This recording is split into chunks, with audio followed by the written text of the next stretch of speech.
Recent టైమ్స్‌లో market fall అవుతుంది. So, ఈసారి వచ్చే ఐపీఓస్‌కి గ్రే మార్కెట్ ప్రీమియం తక్కువగా ఉంటుందనుకున్నాను. మార్కెట్ లాస్ట్ 4 డేస్ నుంచి ఫాల్ అవుతున్నా, వస్తున్న ఒక ఇన్ఫ్రా కంపెనీకి 30% లిస్టింగ్ గెయిన్స్ రావడానికి పాసిబిలిటీ ఉంటుందని outside grey market premium maintain అవుతుంది.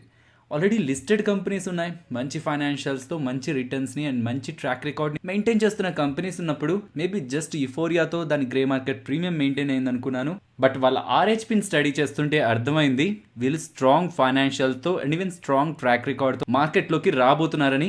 ఈ కన్స్ట్రక్షన్ రిలేటెడ్గా యాక్టివిటీస్ చేసే కంపెనీస్ రిలేటెడ్గా ఒక ఇంపార్టెంట్ కాన్సెప్ట్ అయితే తెలుసుకున్నాను. లైక్ ఈపీసీ మోడల్ అంటుంటారు, హెచ్ఏఎం మోడల్ అంటుంటారు, బీఓటీ మోడల్ అంటుంటారా. ఈ వీడియోతో వాటన్నిటి రిలేటెడ్గా మీకు ఒక క్లారిటీ వస్తుంది. సో దట్ ఇంకేదైనా ఒక కన్స్ట్రక్షన్ కంపెనీని మీరు సెలెక్ట్ చేసుకోవాలనుకొని వాటి బిజినెస్ని స్టడీ చేస్తున్నా మీకు ఈజీగా అర్థమవుతుంది. సో ఈ కాన్సెప్ట్తో పాటు ఇప్పుడు వస్తున్న ఐపీఓ ఉందా, ఐపీఓ రిలేటెడ్గా business positives, negatives, valuations and వాళ్ళని కాంపిటీటర్స్తో కంపేర్ చేస్తూ వస్తున్న కంపెనీ ఎంత అట్రాక్టివ్గా వస్తుంది and IPO details and at the ఎండ్లో షార్ట్ టర్మ్కి నేను అప్లై చేస్తున్నానా లేదా అండ్ లాంగ్ టర్మ్ రిలేటెడ్గా ఈ కంపెనీ మీద మా వ్యూ ఏంటి. ఈ కన్స్ట్రక్షన్ కంపెనీస్ అన్నీ కూడా మెయిన్లీ మనకి బీఓటీ మోడల్లో కానీ, ఈపీసీ మోడల్లో కానీ, హెచ్ఏఎం మోడల్లో కానీ ఆపరేట్ చేస్తూ ఉంటాయి. సో ఫస్ట్ బీఓటీ మోడల్ అంటే ఏంటో తెలుసుకుందాం. అందులోనూ 2 ఉంటాయి. బట్ ఫస్ట్ బీఓటీ అంటే బిల్డ్, ఆపరేట్, ట్రాన్స్ఫర్ అనమాట.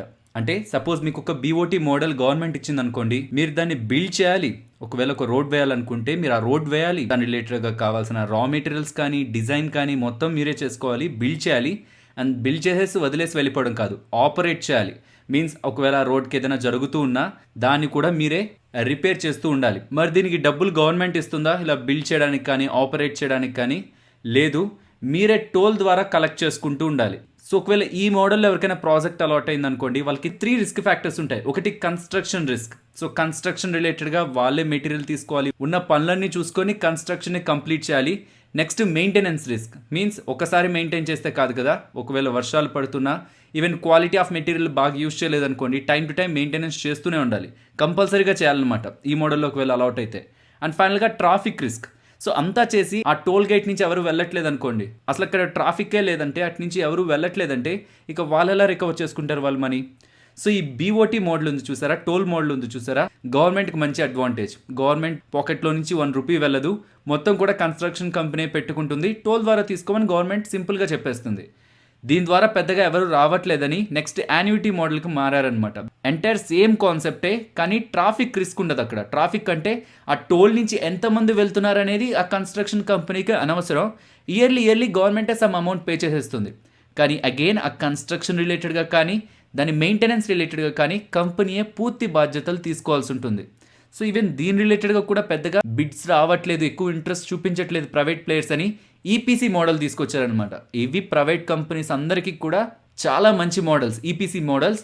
ఈపీసీ అంటే ఇంజనీరింగ్, ప్రొక్యూర్మెంట్ అండ్ కన్స్ట్రక్షన్ అనమాట. జస్ట్ మనం ఏం కన్స్ట్రక్ట్ చేయాలో దాని రిలేటెడ్గా ప్లాన్ వేసామా, దాన్ని డిజైన్ చేసి కన్స్ట్రక్ట్ చేసామా, అంతే వాళ్ళ పని. దాని తర్వాత వాళ్ళు వెళ్ళిపోవడమే. ఈవెన్ మనీ కూడా గవర్నమెంట్ దగ్గర నుంచి వచ్చేస్తుంది, మొత్తం కంప్లీట్ అయిపోతుంది. కన్స్ట్రక్షన్ కంపెనీకి ఎటువంటి ఇబ్బంది కూడా ఉండదు. కానీ ఈపీసీ మోడల్లో కన్స్ట్రక్షన్ కంపెనీస్కి లాభం కానీ గవర్నమెంట్కి లాభం లేదు. కాబట్టే ఈ 3 మోడల్స్లో 2 మోడల్స్ని కలిపి ఇంకొక మోడల్ తీసుకొచ్చారు, హెచ్ఏఎం అంటారు, హైబ్రిడ్ యాన్యుటీ మోడల్ అనమాట. సో అది BOT annuity and EPC model, ఈ రెండింటిని కలిపి హెచ్ఏఎం మోడల్ని తీసుకొచ్చారనమాట. ఈపీసీ మోడల్లో లాగా డబ్బులు కంప్లీట్గా గవర్నమెంట్ ఇచ్చేది, 40% ఇస్తుంది, 60% ఆ కంపెనీయే పెట్టుకోవాలి. 60% కంపెనీ పెట్టుకొని కన్స్ట్రక్ట్ చేస్తే మరి టోల్ కలెక్ట్ చేయొచ్చా? లేదు, టోల్ కూడా కాదు, గవర్నమెంటే యాన్యుటీ మోడల్లో టైం టు టైం కొంత మనీ పే చేస్తూ ఉంటుంది. ఇది హెచ్ఏఎం, హైబ్రిడ్ యాన్యుటీ మోడల్ అంటారు. అండ్ ఫ్రెండ్స్, ఈ వీడియోలో నేను మీతో షేర్ చేసిన డేటా మీకు ఇంట్రెస్టింగ్ అనిపిస్తుంటే వీడియోని లైక్ చేసి పెడుతున్న ఎఫర్ట్స్ని ఎంకరేజ్ చేయడానికి ప్రయత్నించండి. మెయిన్ టాపిక్కి వెళ్తే జిఆర్ ఇన్ఫ్రా ప్రాజెక్ట్స్ ఐపీఓగా మార్కెట్లోకి రాబోతుంది. ఇది 1995లో స్టార్ట్ అయింది. ఇది ఇంటిగ్రేటెడ్ ఈపీసీ అనమాట. ఓకే, మరి వీటిల్లో వీళ్ళేం ప్రాజెక్ట్స్ చేస్తున్నారు? 16 ఈపీసీ ప్రాజెక్ట్స్ చేస్తారంటున్నారు. ఇది కంపెనీస్కి అడ్వాంటేజ్. 10 హెచ్ఏఎం ప్రాజెక్ట్స్ చేస్తారంటున్నారు, 3 అదర్ ప్రాజెక్ట్స్ని చేస్తారంటున్నారు. మార్చి 31, 2021 నాటికి వీళ్ళ ఆర్డర్ బుక్ 19,000 crore దగ్గరగా ఉందన్నమాట. సో ఇతర కంపెనీస్ ఆల్రెడీ లిస్ట్ అయిన కంపెనీస్తో కంపేర్ చేస్తే మీన్స్ వీళ్ళు రోడ్స్ని కన్స్ట్రక్ట్ చేస్తుంటారు, హైవేస్ని కన్స్ట్రక్ట్ చేస్తుంటారు. రీసెంట్గా వీళ్ళు రైల్వేస్ రిలేటెడ్గా కూడా కన్స్ట్రక్షన్ వర్క్ని స్టార్ట్ చేశారంటున్నారు. అండ్ మోస్ట్ ఇంపార్టెంట్ పార్ట్ ఏంటో తెలుసా, రోడ్స్ని కన్స్ట్రక్ట్ చేయాలన్నా, హైవేస్ని కన్స్ట్రక్ట్ చేయాలన్నా ఈ కన్స్ట్రక్షన్ రిలేటెడ్గా కావాల్సిన వస్తువులు ఉంటాయి కదా, మెటీరియల్స్ ఉంటాయి కదా. ఎగ్జాంపుల్ ఎమల్షన్ లైక్ బిట్యూమెన్ తీసుకోండి. సో దీని గురించి మనం ప్రీవియస్గా కూడా మాట్లాడుకున్నాం. సో ఇది రోడ్ కన్స్ట్రక్షన్ లో యూజ్ చేస్తుంటారు. ఐ థింక్ మోస్ట్లీ ఇది మీరు గమనించే ఉంటారు. రోడ్స్ పైన కన్స్ట్రక్షన్ కంపెనీస్ నార్మల్ గా వీటిని థర్డ్ పార్టీ వాళ్ళకి ఇచ్చి వాళ్ళ దగ్గర నుంచి కొనుక్కుంటుంటాయి. కాకపోతే వీళ్ళేంటంటే యాజ్ ఎ కన్స్ట్రక్షన్ కంపెనీ వీళ్ళకి ఏ మెటీరియల్స్ అయితే అవసరమో దాని బ్యాక్వర్డ్ ఇంటిగ్రేషన్ ద్వారా వీళ్ళే తయారు చేసుకుంటున్నారు. సో దాని రిలేటెడ్ గా వీళ్ళు కొన్ని మ్యానుఫ్యాక్చరింగ్ ఫెసిలిటీస్ ని కూడా ఎస్టాబ్లిష్ చేశారనమాట. అండ్ దీని రిలేటెడ్ గా వీళ్ళు చెప్తున్న రీజన్స్, ఇన్వెస్టర్ ప్రెజెంటేషన్ లో వీళ్ళు చెప్పిన రీజన్స్, దీని ద్వారా క్వాలిటీ మెయింటైన్ అవుతుంది అంటున్నారు. And even with in time వీళ్ళకి మెటీరియల్ కూడా డెలివరీ అవుతుంది కాబట్టి వీళ్ళు ప్రాజెక్ట్స్ ని ఇన్ టైం కంప్లీట్ చేయగలరని చెప్తున్నారు. కాబట్టి ఇన్ఫ్రా ప్రాజెక్ట్ చేసే మోస్ట్ ఆఫ్ ద కంపెనీస్ అని కూడా విత్ ఇన్ టైం ప్రాజెక్ట్ ని కంప్లీట్ చేయలేవు. కాకపోతే మాకు ఇచ్చిన టైం కంటే మేము ముందుగానే మోస్ట్ ఆఫ్ ద ప్రాజెక్ట్స్ ని కంప్లీట్ చేసాం, దాని ద్వారా బోనస్ ని కూడా గెలుచుకున్నాం అనేలాగా మేనేజ్మెంట్ అయితే అప్డేట్ చేసింది. ప్రెసెంట్ ఉన్న సెంట్రల్ గవర్నమెంట్ రిలేటెడ్ గా కొన్ని పథకాలు ఉన్నాయి. లైక్ ప్రధానమంత్రి గ్రామ్ సడక్ యోజన కానివ్వండి, భారత్ మాల కానివ్వండి, జీక్యూ ప్రాజెక్ట్స్ కానివ్వండి, మీన్స్ గోల్డెన్ క్వాడ్రిలేటరల్ ప్రాజెక్ట్స్ అనమాట. Means major cities or ports మధ్యలో చాలా ఫాస్ట్ గా ట్రాన్స్పోర్ట్ ని క్రియేట్ చేయడమే ఈ జీక్యూ ప్రాజెక్ట్స్ ఒక ముఖ్య ఉద్దేశం. అండ్ ఒక పాయింట్ ఆఫ్ టైంలో వీటి రిలేటెడ్ గా ఎక్కువ స్పెండింగే జరిగింది. కాకపోతే కండిషన్స్ మారాయి కదా, వైరస్ ఎంట్రీ ఇచ్చేసరికి గవర్నమెంట్ ఫోకస్ అంతా వీటి నుంచి కొంత షిఫ్ట్ అవ్వడం జరిగింది. అది మనం నెగిటివ్స్లో మాట్లాడుకుందాం. అండ్ ఈవెన్ 2018లో రైల్వే సెక్టర్ రిలేటెడ్గా కూడా 2 ప్రాజెక్ట్స్ని గెలుచుకున్నారని చెప్తున్నారు.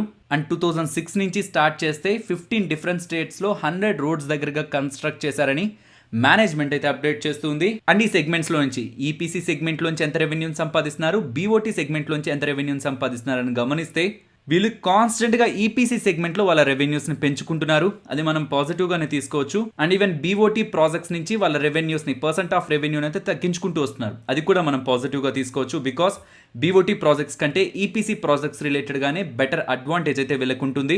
బట్ ఓవరాల్గా ఇప్పటి వరకు ఉన్నది చూస్తే వీళ్ళు ఏం బిజినెస్ చేస్తారనేది ఇప్పుడు మనకు అర్థమైంది కదా. ఇంకా చెప్పాలంటే వీళ్ళ వెబ్సైట్స్లో మనకి ఇంకా క్లియర్గా అర్థమవుతుంది. హైవేస్ కానీ, బ్రిడ్జెస్ కానీ, అండ్ కన్స్ట్రక్షన్ రిలేటెడ్గా కావాల్సిన ఎమల్షన్స్ లైక్ ఇందాక అనుకున్నామా బిట్యూమన్ అని, ఈవెన్ ఈ రోడ్ రిలేటెడ్గా వైట్ పెయింట్ లాగా కనిపిస్తుంటుందా, దాని థర్మోప్లాస్టిక్ పెయింట్ అంటారు. అవి మార్కింగ్ కి యూజ్ చేస్తూ ఉంటారు. అవి కూడా వీళ్ళే తయారు చేస్తారంటున్నారు. వీళ్ళ ఆర్డర్ బుక్ మిగిలిన మోస్ట్ ఆఫ్ ద ప్లేయర్స్ తో కంపేర్ చేస్తే కొంత స్ట్రాంగ్ గానే మెయింటైన్ అవుతుంది. ఇది వీళ్ళ బిజినెస్ అండ్ వీళ్ళ రిలేటెడ్ గా ఉన్న ఇంపార్టెంట్ పాయింట్స్ అన్ని కూడా. వీళ్ళ పాజిటివ్స్ మాట్లాడుకుంటే ఎక్స్పీరియన్స్డ్ మేనేజ్మెంట్. యాక్చువల్గా మేనేజ్మెంట్ ఈ కంపెనీ స్టార్ట్ చేయకముందు నుంచి కూడా ఇదే బిజినెస్ లో ఉంది. ఇది సెకండ్ జనరేషన్ అనమాట. వినోద్ కుమార్ అగర్వాల్ గారు, ఆయన ముందు జనరేషన్ కూడా ఈ ఫీల్డ్ లోనే ఉంది. అండ్ ఈవెన్ వీళ్ళు కూడా నియర్లీ 25 years దగ్గరగా ఇదే ఫీల్డ్ లో ఉన్నారు. కాబట్టి ఎక్స్పీరియన్స్ అనేది బిజినెస్ కి చాలా యూజ్ అవుతుంది. బికాస్ ఈ బిజినెస్ రిలేటెడ్ గా నేను నమ్మేది కాంటాక్ట్స్ అనమాట. ఇన్ఫ్రా ప్రాజెక్ట్స్ రిలేటెడ్ గా ఎంత కాంటాక్ట్స్ ని, ఎంత గుడ్ విల్ ని మనం సంపాదించామనే దాన్ని బట్టే ఫర్దర్ గా ప్రాజెక్ట్స్ ఒక అలాట్మెంట్ ఉంటుందనేది ఈ ఇన్ఫ్రాస్ట్రక్చర్ రిలేటెడ్ గా చేస్తున్న అనాలిసిస్ లో నాకు అర్థమైంది. సో వాటి రిలేటెడ్ గా మేనేజ్మెంట్ కి మనం పాజిటివ్ రేటింగ్ ఇవ్వచ్చు. నెక్స్ట్ వీళ్ళ ఒక financial stability. Last 4 financial years నుంచి గమనిస్తూ వస్తే రెవెన్యూస్ కానీ, మీన్స్ టాప్ లైన్ కానీ, ఈవెన్ బాటమ్ లైన్ లో కూడా కన్సిస్టెంట్ గ్రోత్ కనిపించింది. ఇది ఇంపార్టెంట్. ఏదో ఒక ఇయర్ లో పెరిగి ఇంకో ఇయర్ లో పడిపోవడం కాకుండా, ఈవెన్ వైరస్తో ఇంపాక్ట్ అయిన ఇయర్ పాయింట్ ఆఫ్ టైంలో కూడా పెద్ద ఇంపాక్ట్ ప్రాఫిటబిలిటీ మీద అయితే పడలేదు. కాబట్టి ఇది కూడా మనం పాజిటివ్గానే తీసుకోవచ్చు. కన్సిస్టెంట్ స్టెబిలిటీని, ఫైనాన్షియల్ స్టెబిలిటీని మెయింటైన్ చేయడం. And low debt compared with competitors. Most of the కాంపిటీటర్స్కి ఎక్కువ డెట్టే ఉంది. సో అప్పులు ఎక్కువగానే ఉన్నాయి. అప్పులు ఎక్కువగా ఉంటే వచ్చే ప్రాబ్లం ఏంటంటే ఈ కంపెనీస్కి చేస్తున్న పని రిలేటెడ్గా వెంటనే మనీ అనేది రిలీజ్ అవ్వదు. కొన్నిసార్లు లేట్ అవ్వచ్చు. ఆ టైంలోపు కంపెనీ మీద ఇంట్రెస్ట్ ప్రెషర్ పడకూడదు అనమాట, వడ్డీల భారం పడకూడదు. కాబట్టి డెట్ ఎంత తక్కువ ఉంటే అంత మంచిది. అండ్ స్టార్టింగ్లో అనుకున్నాం కదా వీళ్ళు టైం టు టైం ప్రాజెక్ట్స్ని కంప్లీట్ చేస్తూ ఉంటారు అని. అది కూడా కంపెనీ రిలేటెడ్గా బ్రాండ్ వాల్యూని అయితే పెంచుతుంది. ఇన్ టైం లోపు కంప్లీట్ చేస్తారన్న కొన్ని నేమ్ వచ్చినట్లయితే ఫర్దర్గా అలాట్మెంట్ చేస్తున్నప్పుడు కూడా వీళ్ళకి ప్రిఫరెన్స్ ఉండడానికి పాసిబిలిటీ ఉంటుంది. మోస్ట్ ఇంపార్టెంట్ వీళ్ళు వస్తున్న వాల్యుయేషన్స్ అవంత ఎక్స్పెన్సివ్గా లేవు. కాబట్టి వీటన్నిటిని కూడా మనం పాజిటివ్స్లో అయితే తీసుకోవచ్చు. బట్ నెగిటివ్స్ మాట్లాడుకుంటే స్పెసిఫిక్గా ఈ కంపెనీ అనే కాదు, ఓవరాల్గా ఈ సెగ్మెంట్లో ఉన్న అన్ని కంపెనీస్ రిలేటెడ్గా ఉంటాయి ఈ నెగిటివ్స్ అన్ని. వీళ్ళు నియర్లీ 67 దగ్గరగా రిస్క్ ఫ్యాక్టర్స్ ఇచ్చారనమాట. కాకపోతే అన్నీ చూసిన తర్వాత నాకు అర్థమైంది అవన్నీ కూడా కామన్ థింగ్సే. సో దాంట్లో స్పెషల్గా ఇది నెగిటివ్ కాబట్టి ఈ కంపెనీని అవాయిడ్ చేయొచ్చు మనం అంత స్ట్రాంగ్ ఫ్యాక్టర్ అయితే నాకు కనిపించలేదు. కాకపోతే పర్సనల్గా నేను చెప్పాను కదా ఇండస్ట్రీ రిలేటెడ్గా చేస్తున్న అనాలిసిస్ అప్పుడు ఎందుకు అంత కంఫర్ట్ అనిపించని కొన్ని ఇంపార్టెంట్ పాయింట్స్ ఉన్నాయి ఎంటైర్ ఇండస్ట్రీ రిలేటెడ్ కానీ, ఇన్ఫ్రా కంపెనీస్ రిలేటెడ్ కానీ. అందులో ఫస్ట్ది గవర్నమెంట్ మీద ఎక్కువగా డిపెండ్ అవ్వడం అనమాట. సో వీళ్ళకి ప్రాజెక్ట్స్ ఎక్కడి నుంచి వస్తాయి అనుకుంటున్నారు, స్పెషల్లీ రోడ్స్ ఆర్ హైవేస్ రిలేటెడ్గా కానీ వీటి రిలేటెడ్గా ప్రాజెక్ట్స్ ఎక్కడి నుంచి వస్తాయి అనుకుంటున్నారు. NHAI దగ్గర నుంచి, national highways authority of India. And వీళ్ళ ఆర్డర్ బుక్లో, టోటల్ ఆర్డర్ బుక్లో 87.16% దగ్గరగా NHAI దగ్గర నుంచే ఉందన్నమాట. సో NHAI వాళ్ళు ఎప్పుడు ఇస్తారు ఆర్డర్స్, ఎప్పుడు ఇస్తారు, గవర్నమెంట్ ఆఫ్ ఇండియా ఇన్ని రోడ్స్ని కన్స్ట్రక్ట్ చేయండి అని NHAI వాళ్ళకి చెప్పి వాళ్ళకి ఫండ్స్ని అలాట్ చేసినప్పుడు. ఎందుకు చెప్తున్నానంటే గవర్నమెంట్ ఆఫ్ ఇండియా దృష్టిలో ఏ ప్రయారిటీస్ ఉన్నాయి, వేటి మీద ఫోకస్ చేయాలనుకుంటుందనే దాన్ని బట్టి ఆ సెగ్మెంట్ రిలేటెడ్గా ఫండ్స్ రిలీజ్ అవుతూ ఉంటాయి. అలా రిలీజ్ అవుతుంటేనే ఈ కంపెనీస్కి ప్రాజెక్ట్స్ వస్తూ ఉంటాయి. కమింగ్ ఇయర్స్లో వస్తున్న గవర్నమెంట్స్ ఒక ప్రియారిటీ కూడా రైల్వే రిలేటెడ్గా ఉండే ప్రాజెక్ట్స్ని కానీ, హైవేస్ని కానీ, ఈ ఫ్లైఓవర్స్ని కానీ ఇవి బిల్డ్ చేయడం అనుకుంటే దాని ఈ కంపెనీకి అడ్వాంటేజ్ ఉంటుంది. ఇఫ్ వాళ్ళ ప్రియారిటీ అది కాదనుకోండి, ఎంటైర్ ఇండస్ట్రీ మీద అది నెగిటివ్ ఇంపాక్ట్ ఉంటుంది. సో కంప్లీట్గా ఇది గవర్నమెంట్ మీద డిపెండ్ అవుతున్న ఇండస్ట్రీ లాగా కనిపిస్తూ ఉంటుంది. సో ఇండివిజువల్గా వీళ్ళకి ఒక ప్రొడక్ట్ ఉండడమో, లేకపోతే వీళ్ళు చేస్తున్న వర్క్ రిలేటెడ్గా రికగ్నైజేషన్ ఉండి ప్రైవేట్ సెగ్మెంట్ నుంచి వీళ్ళకి ఆర్డర్స్ రావడం అక్కడ మనకు కనిపించట్లేదు. గవర్నమెంట్ రిలేటెడ్గా ఉన్న డిపెండెన్సీ అనేది నెగిటివ్ పాయింట్గా అయితే గమనిస్తున్నాను. నెక్స్ట్ వీళ్ళ ఫైనాన్షియల్స్ గురించి మాట్లాడుకుందాం. మనకి టాప్ సైడ్ కనిపిస్తున్నది వీళ్ళ రెవెన్యూస్.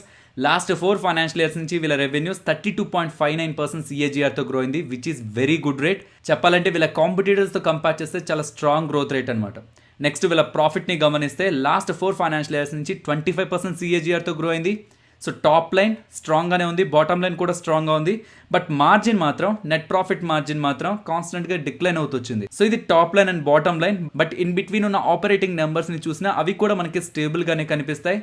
ఎబిడా లాస్ట్ 4 ఫైనాన్షియల్ ఇయర్స్ నుంచి 31.92% CAGRతో అయితే గ్రో అవ్వడం జరిగింది. అండ్ FY18 పక్క నుంచి FY19, FY20 అండ్ FY21 వీళ్ళ ఆపరేటింగ్ యాక్టివిటీస్ నుంచి వీళ్ళు క్యాష్ని అయితే జనరేట్ చేశారు. And receivable days, inventory days and payable days ఇవన్నీ కూడా మీన్స్ వీళ్ళ వర్కింగ్ క్యాపిటల్ రిలేటెడ్గా చూపించే మెట్రిక్స్ అన్ని కూడా విత్ టైం మనకి తగ్గుతూ రావడం జరిగింది. వీళ్ళ డెట్ రేషియోస్ కూడా డెట్ టు ఈక్విటీ 0.33గా ఉంది last financial year. And net debt to EBITDA 0.82గా ఉంది. అండ్ వీళ్ళ ROE 21.66 అండ్ ROCE 28.16గా ఉంది. అండ్ వీళ్ళు పేజ్ నెంబర్ 168లో మిడిల్లో వాళ్ళ కంపెనీని పెట్టి GR ఇన్ఫ్రా ప్రాజెక్ట్స్ని పెట్టి Ashoka Buildcon, Dilip Buildcon, Hindustan construction company, KNR construction, PNC infra, Sadbhav engineering వీటితో మల్టిపుల్ పారామీటర్స్ని కంపేర్ చేయడం జరిగింది. మిగిలిన మోస్ట్ ఆఫ్ ద RHPs అన్ని కూడా వాళ్ళ డేటా మీద ఎక్కువగా ఫోకస్ చేస్తుంటే చాలా కొద్దిగానే ఇతర కాంపిటీటర్స్ రిలేటెడ్గా ఉన్న డేటాని కంపారిజన్కి పెడుతూ ఉంటాయి. RHPలో ఇలాంటి డేటాని పబ్లిష్ చేస్తున్నారంటేనే ఇతరులతో కంపేర్ చేస్తే ఈ మెట్రిక్స్ అన్నిట్లో కూడా మేము స్ట్రాంగ్ అనుకొని వాళ్ళు అనుకుంటేనే ఇన్ని మనకు అప్డేట్ చేస్తారనమాట. లేకపోతే ఇది అప్డేట్ చేయాలని రూల్ కూడా ఉండదు. సో ఈ మోస్ట్ ఆఫ్ ద డేటా మనకి ఏదైతే కనిపిస్తుందో, సో చాలా మెట్రిక్స్ ఉన్నాయి. ఇన్ సింపుల్గా ఒకే ఇమేజ్లో మీరు ఇలా గమనించవచ్చు. సో వీటన్నిటిని కూడా మనం కంపేర్ చేస్తుంటే మోస్ట్ ఆఫ్ ద పారామీటర్స్ అన్నిటినీ కూడా కొన్ని పారామీటర్స్లో ఇతర కంపెనీస్ మనకి అడ్వాంటేజ్గా కనిపిస్తున్నా ఓవరాల్ పారామీటర్స్ అన్నిటిని యాడ్ చేస్తుంటే మనకి GR ఇన్ఫ్రా ప్రాజెక్ట్సే ఇతర కంపెనీస్తో పోలిస్తే బెటర్గా కనిపిస్తుంది. అండ్ FY21 రిలేటెడ్గా వీళ్ళ EPS earning per share 98.31 and వీళ్ళ IPOకి వస్తున్న ప్రైస్ అండ్ వీళ్ళ EPSని మనం డివైడ్ చేస్తే ఈ కంపెనీ యొక్క ప్రైస్ టు ఎర్నింగ్స్ 8.51గా వస్తుంది. అండ్ ఇది ఆల్రెడీ లిస్టెడ్ అయిన కంపెనీస్తో మనం కంపేర్ చేస్తే ఇది అట్రాక్టివ్గా అయితే మనకు కనిపిస్తుంది. అండ్ వీళ్ళ ప్రైస్ టు బుక్ వాల్యూ 2.03 అనమాట. ఇది కూడా మనకి ఇతర కంపెనీస్తో కంపేర్ చేస్తే అట్రాక్టివ్గానే కనిపిస్తుంది. అండ్ నెక్స్ట్ ఈ IPO డీటెయిల్స్ మాట్లాడుకుందాం ఫ్రెండ్స్. ఈ IPO July 7th ఓపెన్ అవుతుంది అండ్ క్లోజింగ్ వచ్చి July 9th. అండ్ ఎవరైనా అప్లై చేసినట్లయితే ఇది మీకు అలాట్ అయిందా లేదా అని July 15th తెలుస్తుంది. అండ్ ఇది మార్కెట్లో లిస్ట్ అయ్యే డేట్ July 19th. అండ్ వస్తున్న షేర్స్ ఒక ఫేస్ వాల్యూ ₹5 అండ్ వస్తున్న షేర్స్ ఏ రేంజ్లో వస్తున్నాయంటే 828 to 837 ఈ ప్రైస్ బ్యాండ్లో వస్తున్నాయి. సో ఖచ్చితంగా కావాలంటే అప్పర్ ప్రైస్ బ్యాండ్ అయినా 837 పెట్టి మనం అప్లై చేయాలి. అండ్ వస్తున్న IPO ఒక lot size 17 shares and each లాట్కి ₹14,229 మన దగ్గర ఉండాల్సి ఉంటుంది. ఇది NSE BSE రెండిట్లోని లిస్ట్ అవుతుంది. దీని ద్వారా కంపెనీ ప్రమోటర్సే డబ్బులు రేస్ చేస్తున్నారు. ఇందులో ₹1 కూడా కంపెనీకి వెళ్ళదు. ఇది టోటలీ OFS అనమాట. అండ్ ఎంప్లాయీ డిస్కౌంట్ కూడా ఉంది ₹42. Okay, finally short term and long term రిలేటెడ్గా మా వ్యూని షేర్ చేస్తాను. సో షార్ట్ టర్మ్ రిలేటెడ్గా వ్యూని షేర్ చేసే ముందు రీసెంట్ టైమ్స్లో మార్కెట్ ఫాలో అవుతుంది. అలా ఫాలో అవుతుంటే గ్రే మార్కెట్ ప్రీమియం కూడా ఫాలో అవుతుంటుంది. బట్ ఈవెన్ ఆ రిస్క్ని అర్థం చేసుకున్న తర్వాత కూడా మేమైతే ఈ IPOని షార్ట్ టర్మ్కి అప్లై చేయాలని అనుకుంటున్నాం.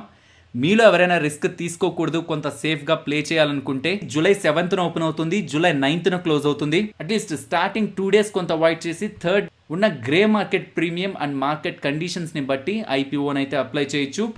లాస్ట్ డే వరకు వెయిట్ చేయండి. ఈ లోపు ఒకవేళ మార్కెట్ ఎక్కువగా ఫాలో అయింది అనుకోండి, గ్రే మార్కెట్ ఎలా ఉందనేది కూడా నేను మీకు అప్డేట్ చేస్తూ ఉంటాను. సో దట్ అప్లై చేస్తే ఎంత లిస్టింగ్ గెయిన్స్ ఉండడానికి పాసిబిలిటీ ఉంటుంది అనేది కూడా మీకు అర్థమవుతుంది. So that last day decision తీసుకోవచ్చు. బట్ వీడియోలో షార్ట్ టర్మ్ వ్యూని షేర్ చేయాలి కాబట్టి యాజ్ ఆఫ్ నౌ మా మైండ్లో ఉన్నదైతే నేను మీతో షేర్ చేస్తున్నాను. ఇఫ్ ఇన్ కేస్ మా డెసిషన్ మార్చుకున్నా ఆర్ ఇంకేదైనా ఫర్దర్ అప్డేట్స్ ఉన్నా సరే అది నేను మీకు న్యూస్ వీడియోస్లో తప్పకుండా అప్డేట్ చేస్తాను.